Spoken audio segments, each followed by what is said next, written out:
In this video, I'm going to show you how to turn off Gemini Google Assistants. If you find this video helpful, please consider to like this video and subscribe to my channel. In saying that, let's just jump straight into the video. Alright, the best way to do this is to find your Google app, click and hold it down to get an app info.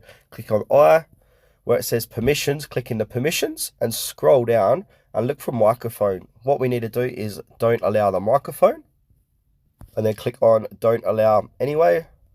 And now what this is going to do, if you talk into your microphone, Google Assistant isn't going to appear. All right, the next step here is to open up your Google app, click onto user profile, top right hand corner, and then click onto settings. And now once you're inside settings, click onto Google Assistant.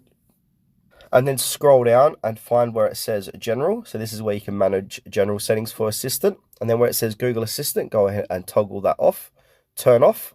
And once you turn this off, your assistant will no longer respond when you say, hey Google. Also, assistant features that help with your personal info like ambient mode snapshot won't be available.